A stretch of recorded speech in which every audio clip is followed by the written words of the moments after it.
Hello and welcome to our YouTube channel Omega Classes. दोस्तों आज हम पढ़ेंगे क्लास 12th सेमीकंडक्टर चैप्टर का सबसे लास्ट वाला और सबसे सिंपल वाला टॉपिक है जिसका नाम है लॉजिक गेट्स।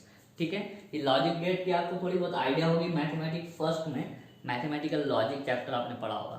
ठीक है, तो उससे ही आपको इसका कंसेप्ट समझ में आ जाएगा। ठीक है, तो ये जो लॉजिक गेट है आपका आता है एक्चुअली डिजिटल इलेक्ट्रॉनिक्स में। किसका हिस्सा होता है ये होता है डिजिटल इलेक्ट्रॉनिक्स का। ठीक है, दो तरह के सिग्नल होते हैं, एक है एनालॉग सिग्नल और दूसरा है आपका डिजिटल सिग्नल। ये आपने क्लास 11 कम्युनिकेशन में पढ़ा होगा। ठीक है, दो टाइप के सिग्नल्स होते हैं। मान लो कोई एक सिग्नल है ऐसा, ये सिग्नल है कोई। ठीक है, तो इस सिग्नल का देखो हम टाइम से इसका ग्राफ प्लॉट कर रहे हैं और सिग्नल हम लिखते हैं वोल्टेज में। सिग्नल का फॉर्म कौन सा होता है? वोल्टेज वाला फॉर्म। तो जैसे जैसे टाइम चेंज हो रहा है, देखो सिग्नल यहाँ पे ये वैल्यू है, इसको अभी ये दूसरी वैल्यू है, अभी तीसरी, चौथी, पांच, मतलब हर एक टाइम के लिए उसके पास अलग अलग वैल्यू है। तो ऐसे सिग्नल जो टाइम वेरिंग होते हैं and change their value continuously. ठीक है, ऐसे सिग्नल जो टाइम पे डिपेंड करते हैं, जिनकी वैल्यू टाइम पे डिपेंड होती है और वो हमेशा उसकी वैल्यू चेंज करते रहते हैं। ठीक है, ये हो गया। उसके बाद में आपका साइनोसॉइडल सिग्नल हो गया। ये भी क्या है? टाइम जैसे जैसे बढ़ता है कम वैल्यू थोड़ी बड़ी और बड़ी, वापस कम हुई जीरो, डाउनवर्ड साइड गई, बड़ी कम जीरो, है ना। टाइम के हिसाब से क्या हो रही है, इसकी वैल्यू चेंज हो रही है। तो ऐसी कंटिन्यूअस जो सिग्नल है हमारा, जिसकी वैल्यू चेंज होती रहेगी टाइम के हिसाब से, उस सिग्नल को हम बोलते हैं एनालॉग सिग्नल। कौन से सिग्नल बोलते हैं उनको? Analog signal. ये लॉजिक गेट्स एनालॉग के लिए नहीं बने हैं। ठीक है, तो ये लॉजिक गेट्स के लिए जो सिग्नल हम देते हैं उस सिग्नल की वैल्यू सिर्फ दो होगी। सिग्नल की वैल्यू सिर्फ दो होगी। इसमें सिग्नल की वैल्यू बहुत सारी है। ठीक है, लेकिन एनालॉग डिजिटल में डिफरेंस यही है कि एनालॉग में टाइम वेरिंग सिग्नल होता है, टाइम के हिसाब से वैल्यूज बहुत सारी होती है, अलग अलग होती है वो सिग्नल में। लेकिन डिजिटल सिग्नल का अलग होता है। डिजिटल सिग्नल होता है इस तरह से। ठीक है, ये जीरो कुछ टाइम के लिए हाई रहेगा। ठीक है, उसके बाद में वापस जीरो, कुछ टाइम के लिए जीरो रहेगा, वापस हाई रहेगा, वापस जीरो। तो सिग्नल को देखो दो ही वैल्यू है, एक है 0 वोल्ट और दूसरा है 5 वोल्ट। ज्यादातर यूज करते हैं डिजिटल के लिए 5 वोल्ट, कहीं कहीं पे 10 वोल्ट भी है। तो सिग्नल की कितनी वैल्यूज है? दो ही वैल्यूज है, एक है 0, उसके बाद में 5 5 5 5 0 0 0 0 0 0 5 5, है ना। तो 0 और 5 के बीच में कोई भी वैल्यू नहीं है। तो ऐसे सिग्नल जो इस तरह से हम रिप्रेजेंट करते हैं पल्स वेव से, ये इसको बोलते हैं बॉक्स वेव। ठीक है, तो ये बॉक्स वेव से हम जिन सिग्नल को रिप्रेजेंट कर सकते हैं उन सिग्नल को हम बोलते हैं डिजिटल सिग्नल। और हमारे लॉजिक गेट्स एक ऐसा सेमीकंडक्टर डिवाइस है या फिर ऐसा सेमीकंडक्टर सर्किट है वो एक्चुअली, जो किस पे काम करता है? जो डिजिटल सिग्नल पे काम करता है, जो काम करता है डिजिटल सिग्नल पे। तो डिजिटली सिग्नल की दो वैल्यूज डिफाइन है, एक है 0 और दूसरी है 1। ठीक है, 0 मतलब क्या? ऑफ। ठीक है, और फिर उसको होगा दूसरी वैल्यू का नाम होगा लो। ठीक है, फॉल्स जब अपन मैथमेटिक्स फर्स्ट में लॉजिक पढ़ते हैं, ठीक है, फॉल्स होता है 0 मतलब। यहाँ पे ऑन, हाई, ट्रू। ठीक है, इस तरह से अलग अलग। तो डिजिटली दो ही सिग्नल डिफाइंड है या फिर दो ही वैल्यू डिफाइंड है, एक है 0 या है दूसरा है 1। 1 मतलब 5 वोल्ट और 0 मतलब 0 वोल्ट। बाइनरी लैंग्वेज में जैसे आप आगे जाओगे डिजिटल इलेक्ट्रॉनिक्स में, तो बाइनरी होता है सिर्फ 0 और 1 से डील होती है। ठीक है, तो आज हम पढ़ेंगे कि ये डिजिटल इनपुट अगर हम किसी सर्किट को देते हैं तो वो सर्किट हमें क्या आउटपुट देता है। ठीक है, तो अलग अलग तरह के सर्किट्स होते हैं जो उनको हम इनपुट देंगे, ये इसको बोलते हैं गेट। इनको हम इनपुट देंगे। ठीक है, इनपुट अलग तरह के होंगे, एक की वैल्यू 1 होगी, दूसरी की 0 होगी, दोनों 0 हो सकते हैं, दोनों 1 हो सकते हैं। ठीक है, तो ये अंदर का जो मैकेनिज्म है ये कुछ काम करके हमको सिर्फ एक ही आउटपुट देगा। तो लॉजिक गेट क्या है?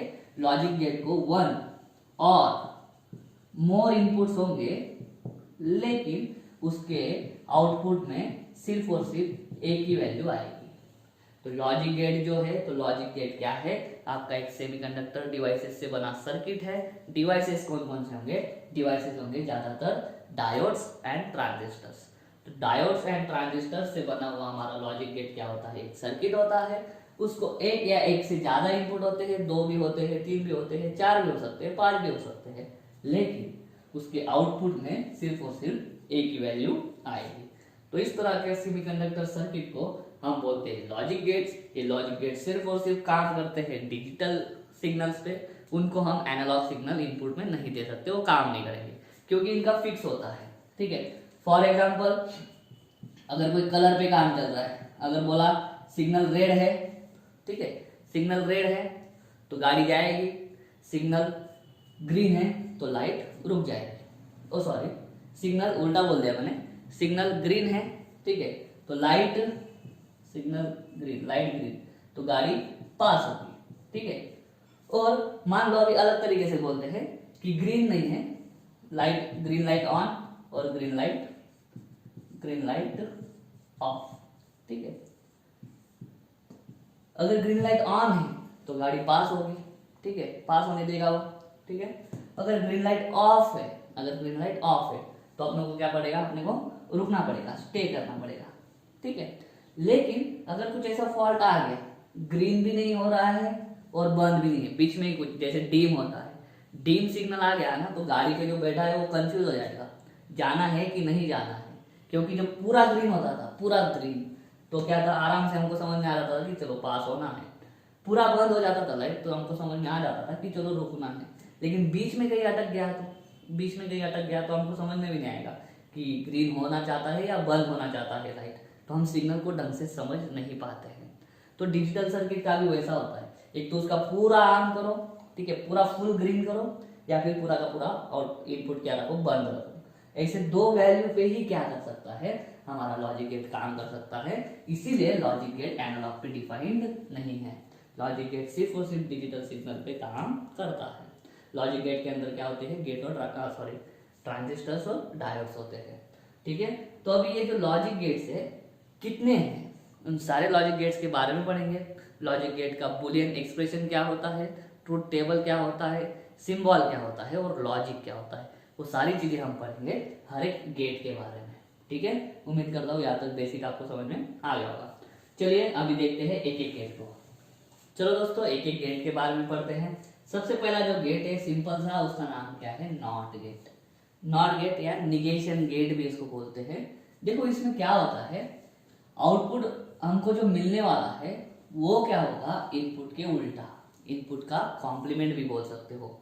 फॉर एग्जाम्पल ये अगर हमने इसको, ये है नॉट गेट का सिंबल, ठीक है, नॉट गेट के सिंबल को ढंग से ध्यान में रखना है। इनपुट कितना है, उसको एक ही इनपुट है, आउटपुट कितना आएगा, उसका एक ही आएगा। और इसका जो बुलियन एक्सप्रेशन है वो होता है y = a। अभी बुलियन एक्सप्रेशन मतलब क्या होता है कि वो एक्सप्रेशन हमें लॉजिक बता देता है गेट के बारे में कि वो गेट क्या करेगा। अगर ऐसा लिखा रहेगा y = a बार, तो समझ जाना y आउटपुट जो आएगा वो कैसा आएगा, इनपुट का कॉम्प्लीमेंट। इनपुट का कॉम्प्लीमेंट मतलब क्या, इनपुट की उल्टी वैल्यू।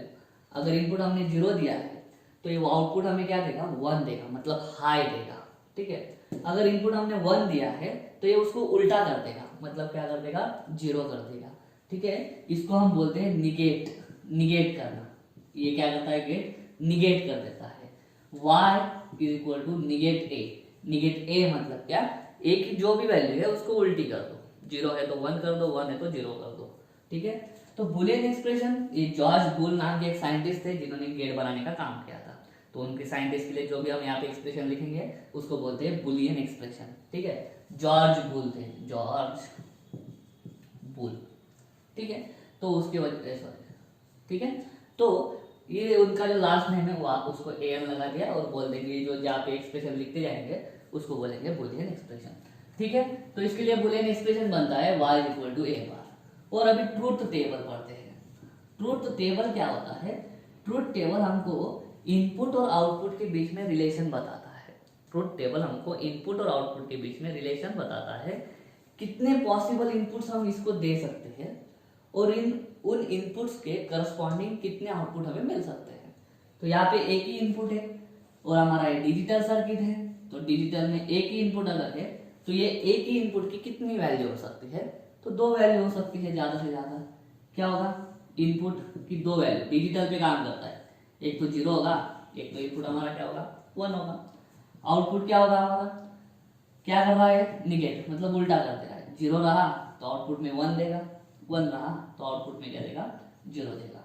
बस आपको इतना ही लिखना है। तो नॉट गेट क्या करता है, वैल्यू को उल्टी कर देता है। It negates the input, it negates the input. If input is 0 it will give output 1 and if input is 1 the output will be 0। ठीक है, जो भी इनपुट है उसका उल्टा लिख दो, खत्म। नॉट गेट आपका यहाँ पे खत्म हो जाता है। सेकंड है और, नाम पे जाना, ए और ए आउटपुट आएगा, ए और बी। और के लिए बुलियन एक्सप्रेशन में लिखा है प्लस। ठीक है, प्लस। यहाँ पे आपको क्या करना है ना, एक सर्किट कंसिडर करना है जो मैथमेटिकल लॉजिक में कंसिडर करते थे, ये वाला। अगर आपको डिसजंक्शन याद है तो ऐसे 2 स्विच होते हैं डिसजंक्शन के लिए, ये है हमारा सर्किट और यहाँ पे हमारा बल्ब है। ठीक है, इसको बल्ब को जलना है, यहाँ से सप्लाई जा रहा है, ठीक है, यहाँ से करंट जाएगा मतलब। तो ये बल्ब चालू कब होगा, एक तो ये ऑन हो और सिर्फ इसको ऑन कर दे, मान लो पहले ए नाम है इसका, यहाँ से करंट गया, यहाँ से गया। करंट 2 तरह से जाना जाएगा, इधर से भी, नीचे से भी और ऊपर से भी। लेकिन नीचे जो है, नीचे ओपन सर्किट है तो नीचे से करंट नहीं जाएगा, पूरा का पूरा करंट कहाँ से जाएगा, ऊपर से निकल जाएगा, यहाँ से बल्ब ऑन हो जाएगा। इसका मतलब क्या है, दोनों में से कोई भी एक स्विच ऑन रखो, दोनों में से एक स्विच ए है और दूसरा बी है, दोनों में से कोई भी एक स्विच ऑन रखो, आपका बल्ब जो है वो आउटपुट ऑन हो जाएगा। आउटपुट ऑन हो जाएगा, बल्ब 1 हो जाएगा, मतलब आउटपुट 1 हो जाएगा। ठीक है, तो दोनों में से किसी को भी 1 रखो, आउटपुट आपको क्या मिलेगा 1 रखो। लेकिन अगर दोनों 0 कर दिए तो यहाँ से करंट आना चाहेगा, यहाँ से इधर इधर जाना चाहेगा, लेकिन ये दोनों साइड से क्या है, सर्किट ओपन है, तो आगे करंट नहीं जाएगा, बल्ब ऑन नहीं होगा। ठीक है, तो आउटपुट में हमको क्या मिलेगा 0। जब दोनों स्विच ओपन है तो आउटपुट में बल्ब ऑन नहीं होगा, मतलब आउटपुट में कितना मिलेगा 0। अभी दूसरा, इसको बंद कर देते हैं, इसको ओपन रहने देते हैं। पहले करंट ऊपर से जा रहा था, अभी नीचे से जाके बल्ब को ऑन कर देगा, ऊपर नहीं जाएगा करंट, ऐसा आएगा, ये क्लोज है यहाँ पे, यहाँ से ऐसा जाएगा, यहाँ पे ऑन हो जाएगा। मतलब क्या है, और अगर दोनों ऑन रहे तो दोनों ऑन करते तो करंट यहाँ से ऐसा जाएगा, थोड़ा करंट ऊपर जाएगा, थोड़ा करंट नीचे जाएगा, बाद में यहाँ से करंट इधर नीचे आएगा, यहाँ से ऐसा ऊपर जाएगा, दोनों करंट मिलकर फिर यहाँ पे बल्ब को ऑन कर देंगे। तो और गेट क्या बोलता है, दो में से कोई भी स्विच ऑन रखो, आपका बल्ब ऑन होगा। दोनों ऑन हुए तो भी आपका बल्ब ऑन होगा, लेकिन अगर दोनों ऑफ होते हैं तो बल्ब ऑन नहीं होगा। तो और के लिए एक ही जो अलग कंडीशन होती है ना, वही ध्यान में रखना, बल्ब ऑफ की ध्यान में रखना। दोनों स्विच अगर ऑफ तो बल्ब ऑफ, बाकी टाइम पे ऑन। तो इसका क्या होगा, ए प्लस बी, ए और बी, और के लिए कौन सा है प्लस, 1 प्लस 0, 1 मतलब ए स्विच ऑन है, बी स्विच ऑफ है, तो 1 प्लस 0 कितना हो जाता 1 हो जाता, तो आउटपुट क्या आएगा 1 आएगा। अब ये 0 है, ये 1, 0 प्लस 1 वापस 1 हो जाएगा, बल्ब ऑन हो जाएगा। 1 प्लस 1 डिजिटल में 1 प्लस 1 2 नहीं होता है, डिजिटल में 1 प्लस 1 1 ही होता है, क्योंकि दो ही वैल्यू हाई और लो। ठीक है, तो 1 प्लस 1 कितना होगा 1। लेकिन अगर दोनों ऑफ है स्विच, दोनों स्विच अगर ऑफ है तो 0 प्लस 0 कितना 0, बल्ब क्या होगा हमारा ऑफ होगा। तो बुलियन एक्सप्रेशन ए बनता है, सिंबल ए वाला बनेगा। ठीक है, ध्यान देना ये कॉनकेव होना चाहिए। ठीक है, ऐसा कॉनकेव है ये, क्योंकि सीधी लाइन यहाँ पे वो एंड गेट है, सिंबल ध्यान में रखने पड़ेंगे आपको। ट्रुथ टेबल कैसे बनेगा, यहाँ पे इनपुट 2 है। ठीक है, तो नंबर ऑफ इनपुट्स कैसे डिसाइड होते हैं, नंबर ऑफ इनपुट्स अगर 2 है, कितने हैं 2 है, तो टोटल कॉम्बिनेशन कितने होंगे 4। अगर 3 है तो टोटल इनपुट के कॉम्बिनेशन होंगे 8। तो कितने इनपुट टर्मिनल्स है उसके हिसाब से कॉम्बिनेशंस, तो कॉम्बिनेशंस होते हैं 2n। अगर 3 इनपुट है तो 2 डाल दो, कितने कॉम्बिनेशन बनेंगे 8 कॉम्बिनेशन बनेंगे। अगर 4 इनपुट है तो 2 डाल दो, अलग अलग 16 इनपुट के कॉम्बिनेशन बनेंगे। कैसे, देखो बनाते हैं। अब इधर इनपुट लिखेंगे, ठीक है, ए बी और ये हमारा output y is equal to A plus B. A 0 होगा, 0 1, ये वाले इधर के अभी जो कॉम्बिनेशन है वो आपको ध्यान में रखना है, ठीक है। ये क्या हो सकता है 0 1 0 1। ये देखो पहली कॉम्बिनेशन क्या, दोनों भी ऑफ हो। दूसरा क्या, दोनों में से क्या बी ऑन है, ए ऑफ है। यहाँ पे अभी ए ऑन है और बी ऑफ है। लास्ट कंडीशन क्या है, दोनों भी ऑन है। इससे अलग और कोई कॉम्बिनेशन बन नहीं सकता है, ठीक है। कितने इनपुट है, 2, तो 2 करो, कितने कॉम्बिनेशन बन गए, 4। 2 इनपुट के लिए 1 2 3 4 कॉम्बिनेशन बन गए, ठीक है। तो अब भी मैंने बोला ऑर गेट में क्या होता है, दोनों स्विच अगर ऑफ रहे तो ही सर्किट ऑफ रहेगा, तो ही बल्ब ऑफ रहेगा। तो दोनों ऑफ है, 0 मतलब ऑफ, तो बल्ब ऑफ। बाकी दोनों में से कोई भी एक ऑन रहा तो ऑन, दोनों ऑन रहे तो ऑन। इस तरह से इसका ट्रुथ टेबल आपको बन जाता है। ट्रुथ टेबल आपको अलग अलग इनपुट के कॉम्बिनेशन के लिए आउटपुट बता देता है, सही है। अभी हम देखते हैं एंड गेट को। चलिए, एंड गेट का बुलियन एक्सप्रेशन में यहाँ पे लिखता हूं ए डॉट बी, मतलब ए इंटू बी। सेम अभी यहाँ पे 2 स्विच जो है वो सीरीज में लगे होंगे, ठीक है। यहाँ पे क्या होगा आपका, यहाँ पे बल्ब होगा, ठीक है। इसको जलाना है। मान लो एक स्विच ए है, बी है, दोनों अभी ऑफ में है, दोनों अभी ओपन है, तो करंट यहाँ से जा ही नहीं सकता क्योंकि सर्किट यहाँ पे भी ओपन है, सर्किट यहाँ पे भी ओपन है, तो आपका बल्ब ऑफ होगा। मान लो मैं पहला बंद कर देता हूं, पहला स्विच ऑन कर देता हूं, मतलब क्लोज कर देता हूं। करंट यहां से आना चाहेगा, करंट यहां तक आएगा, यहां तक आएगा, आगे इसको जाने के लिए जगह नहीं, क्योंकि अगला स्विच जो है आपका, अगला स्विच ऑफ में है, ओपन में है, तो करंट आपका बल्ब तक नहीं जा सकता, बल्ब आपका ऑन नहीं होगा, ठीक है। नेक्स्ट इसको ओपन रखते हैं, इसको क्लोज करते हैं। इसको क्लोज करके कुछ फायदा है नहीं, क्योंकि करंट यहाँ से ये भाई जो है ये वाला इधर से सर्किट ओपन है, तो करंट आगे जाएगा नहीं, बल्ब आपको आउटपुट में ऑन नहीं बताएगा। कब होगा, जब आप दोनों को क्लोज करोगे, दोनों स्विच को जब क्लोज करोगे, तो यहाँ पे भी सर्किट क्लोज हो गया, यहाँ पे भी सर्किट क्लोज हो गया, करंट यहाँ से निकला, बल्ब के अंदर गया, बल्ब ऑन हो गया। तो ये एंड गेट क्या बोलता है आपको, अगर दोनों इनपुट ऑन है तो ही आउटपुट ऑन होगा।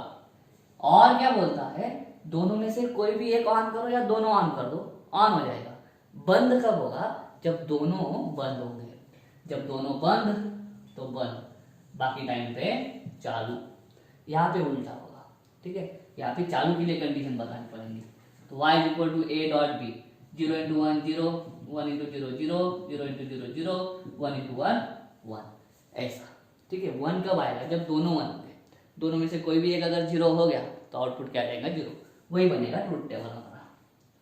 ये है ट्रुथ टेबल, ए बी और आउटपुट, ए बी और output, A dot B combinations, ठीक है। ये तो ध्यान में रखना है।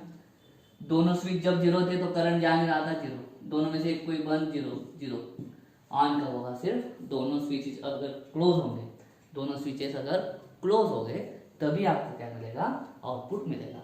दोनों इनपुट हाई तो आउटपुट हाई, दोनों में से कोई भी एक लो या दोनों लो तो आउटपुट लो, ठीक है।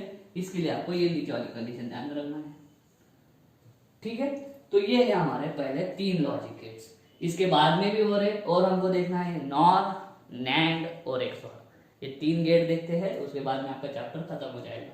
चाहो तो स्क्रीनशॉट ले सकते हो। फिर दोस्तों अगला गेट देखते हैं नॉर गेट। तो देखो नॉर में क्या है, नॉट और दोनों मिक्स है, तो इसको बोल सकते हैं नॉट आफ्टर और, नॉट आफ्टर और। मतलब क्या, पहले जो 2 इनपुट होंगे उसको और करेंगे, और के बाद में जो भी आउटपुट आएगा उसको निगेट कर देंगे। नॉट मतलब क्या, निगेट कर देंगे। देखो इसका सिंबल कैसे था, पहले और करेंगे, ये है और गेट। इसको कितने इनपुट से, 2 या 2 से ज्यादा हो सकते हैं, तो ए बी। और आने के बाद नॉट लगा देंगे, आफ्टर और क्या लगाएंगे, नॉट, आफ्टर और लगाया अपन ने नॉट, ये इसका सिंबल बन जाता है। लेकिन ये जो सिंबल है थोड़ा बड़ा है, तो हम क्या करेंगे, इसी को थोड़ा कम करने के लिए यहाँ से इतना हटा देते हैं और ये नॉट का आगे का जो ये था ना, ये हम इसको लगा देते हैं बस। ये क्या हो गया आपका, ये हो गया आपका नॉर गेट। क्या हो गया, नॉर गेट। तो y इज इक्वल टू और के लिए क्या आता था, और के लिए आउटपुट था हमारा a प्लस बी। अभी ये इस आउटपुट को क्या कर देगा, निगेट कर देगा, मतलब इस पे बार लगा देंगे। ठीक है, तो इसका ट्रूथ टेबल कैसे बनेगा, ट्रूथ टेबल देखो, 4 होंगे a b और का, उसके बाद में नॉर का, मतलब नॉट लगा देंगे बाद में। तो a b कॉम्बिनेशन रट्टा हो जाना चाहिए अभी, 0 1 0 1। अभी पहले और का आउटपुट लेंगे और और के आउटपुट को हम निगेट कर देंगे। और के लिए अब भी देखा, जब दोनों स्विच बंद हो गए तभी हमारा बल्ब बंद होगा, बाकी टाइम पे ऑन होगा। तो दोनों स्विच जब बंद है तो बल्ब बंद है हमारा, ठीक है, और बाकी टाइम पे ऑन होगा। ठीक, लेकिन ये भाई जो है बाद में जो नॉट है, वो नॉट क्या कर देगा, इसको निगेट कर देगा। इसको निगेट कर दिया, मान लो y equal to A plus B है और था, उसके बाद में फाइनल आउटपुट क्या आपका a प्लस बी का ऊपर बार है, तो उल्टा कर देगा वैल्यू, 0 को 1 कर देगा और 1 को क्या कर देगा, सारों को 0 कर देगा। तो आउटपुट आपको इस तरह से मिलता है नॉर गेट का। ठीक है, तो नॉर गेट का आउटपुट क्या, दोनों 0, दोनों इनपुट जब 0 है तो आउटपुट में 1 देगा, ऑन देगा, बाद में सबके लिए क्या देगा, वो 0 दे देगा। ठीक है, दोनों ऑन रहे थे भी 0। अभी नैंड के लिए भी वैसे ही करेंगे, क्या, नॉट आफ्टर एंड, पहले एंड करो उसके बाद में उसको निगेट कर दो। ट्रुथ टेबल या फिर सिंबल, एंड का सिंबल ऐसा था, ये है एंड का सिंबल। ठीक है, ए और बी इनपुट, उसके बाद में एंड के बाद में क्या करो, नॉट करो, ये नॉट है, बड़ा सिंबल है, हटाओ इसको, तो छोटा कैसे करेंगे, छोटा करेंगे बस यहाँ पे ये लगा देंगे। तो y इक्वल टू एंड का क्या था हमारा आउटपुट, एंड का आउटपुट था a इंटू बी, लेकिन ये क्या कर देगा, ऊपर बार लगा देगा। ट्रूथ टेबल कैसे बनेगा, तो ट्रूथ टेबल बनाते हैं, ये इनपुट a, ये इनपुट b, ये अभी एंड का आउटपुट, ठीक है, और लास्ट में आएगा पूरे नैंड का आउटपुट, नैंड का आउटपुट है ये वाला। ठीक है, तो देखो क्या होगा, कॉम्बिनेशन वही 0 0 1 1 1 0 या फिर 0 1 0 1। एंड जो आउटपुट देता है आपको a इंटू बी। ठीक है, एंड का मालूम है हमको, जब दोनों ऑन होंगे तभी ऑन होगा, मतलब दोनों इनपुट जब हाई तभी हाई, बाकी सब टाइम पे 0, सब टाइम पे 0। लेकिन ये क्या करेगा, आगे जो नॉट लगा है वो क्या कर देगा, आगे का नॉट वैल्यू उल्टी कर देगा, मतलब 0 को 1 1 1 और 1 को 0। बस ये हो गया आपका नैंड गेट का आउटपुट। ठीक है, एक बात आपको ध्यान में रखनी है, जो नॉर है एंड जो नैंड है उनको बोला जाता है यूनिवर्सल गेट्स। कौन से गेट्स, यूनिवर्सल गेट्स, क्योंकि अकेले नैंड से और अकेले नॉर से, अकेले नैंड से और अकेले नॉर से आप बाकी सारे गेट्स बना सकते हो, आप बाकी सारे गेट्स बना सकते हो, और बना सकते हो, नॉट बना सकते हो, एंड बना सकते हो, एक XOR भी बना सकते हो आगे वाला। ठीक है, अगर आपको यहाँ तक समझ में आ गया होगा तो मैथमेटिकल लॉजिक के साथ में आप मतलब चेक कर सकते हैं क्या, कि जो कंजंक्शन पढ़ा था आपने मैथमेटिकल लॉजिक में, कंजंक्शन मतलब एंड होता है, डिसजंक्शन मतलब और होता है। ठीक है, अभी यहाँ पे जो XOR है वो आपके मैथमेटिकल लॉजिक के इम्प्लीकेशन, जो सिंगल इम्प्लीकेशन है ना, सिंगल इम्प्लीकेशन देखो पी एरो क्यू जाता था, वो वाला लॉजिक यहाँ पे फॉलो होगा। ठीक है, तो XOR का पहले सिंबल देख लेते हैं, और दिख रहा है तो पहले और का लिख लेंगे सिंबल, ये रहा। लेकिन ये XOR है तो XOR को अलग बताने के लिए अपन यहाँ पे एक और टर्न ली और बस इस तरह से हो जाएगा, A और B, सिंबल बहुत जरूरी है। ठीक है, और इसको लिखते हैं A XOR B, A XOR B, और इसको फोड़ते कैसे है, y equal to A B bar plus B A bar. बताता हूँ ये क्या करता है, इसका पहले मैं लॉजिक बता देता हूँ, ये कौन से लॉजिक पे काम करता है। वो देखता है, ये गेट देखता है कि जो दो इनपुट्स है ना, उन दोनों इनपुट की वैल्यू सेम नहीं होनी चाहिए। अगर हमारा इनपुट 0 है एक, तो दूसरा 1 होना चाहिए, अगर दूसरा 0 है तो पहले में 1 होना चाहिए। मतलब दोनों इनपुट्स की वैल्यू अलग अलग होंगी तभी ये भाई आउटपुट देगा, नहीं तो नहीं देगा। ठीक है, इसको भी पढ़ेंगे हम बुलियन एक्सप्रेशन को। Both the inputs have different values, मतलब ए और बी ये दो इनपुट है, 0 0 1 1 0 1 0 1। यहाँ पे देखो दोनों इनपुट को वैल्यू सेम है तो 0, दोनों इनपुट की वैल्यू सेम है तो 0। एक की वैल्यू 0 है दूसरी की 1 है तो आउटपुट हाई देगा, एक की वैल्यू 1 है दूसरे की 0 है, आउटपुट हाई देगा। इसका मतलब है अगर दोनों इनपुट की वैल्यू सेम है तो आउटपुट नहीं देगा, दोनों इनपुट की वैल्यू अगर अलग अलग है एक दूसरे से तो आउटपुट देगा। इससे करते हैं, मान लो ए 0 है और बी भी 0 है, ठीक है, दोनों के लिए चेक करते हैं, बस नीचे हो जाएगा। तो 0 इंटू 0 का बी भी 0 डाल दो, ए भी 0 डाल दिया, अभी बी 0, 0 का बार कितना जाता है 1 प्लस बी क्या है 0 डॉट ए बार क्या हो जाता है 1, और हमको मालूम है 0 डॉट 1 कितना 0 plus 0 dot 1 0, 0 equal to 0 plus 0 equal to 0। उस तरह से उसका आउटपुट हम लिख सकते हैं। अभी इसमें चलते हैं 0 1 में, ए की वैल्यू 0 डाल दो, ए की वैल्यू 0, बी क्या है 1, लेकिन बी बार क्या हो जाएगा 0 प्लस बी क्या है 1, ठीक है, ए बार ए है आपका 0, लेकिन ए बार क्या हो जाएगा 1, तो y इक्वल टू 0 0 0 प्लस 1, ये और हो गया 0 प्लस 1 कितना 1, तो आउटपुट क्या आएगा 1। इस तरह से, ठीक है। तो आपको क्या करना है, आपको एक एक आउटपुट के लिए आपको चेक करना होगा। ये नीचे वाले के लिए क्या मिलेगा 1.0 प्लस 0.1 मिलेगा, वो भी 0 हो जाएगा, ठीक है। तो इस तरह से ये है हमारा XOR गेट। आपको सिंबल ध्यान में रखने हैं, आपको लॉजिकल एक्सप्रेशन उनका मतलब बुलियन एक्सप्रेशन जो है वो ध्यान में रखना है, और ट्रूथ टेबल की अगर आप प्रैक्टिस करते हो तो आपको आ जाएगा। तो दोस्तों इस तरह से आपके सेमीकंडक्टर डिवाइसेस चैप्टर का थ्योरी खत्म कर दिया है। नेक्स्ट वीडियो में न्यूमेरिकल्स देखेंगे। मिलता हूँ नेक्स्ट वीडियो में, तब तक के लिए जय हिंद।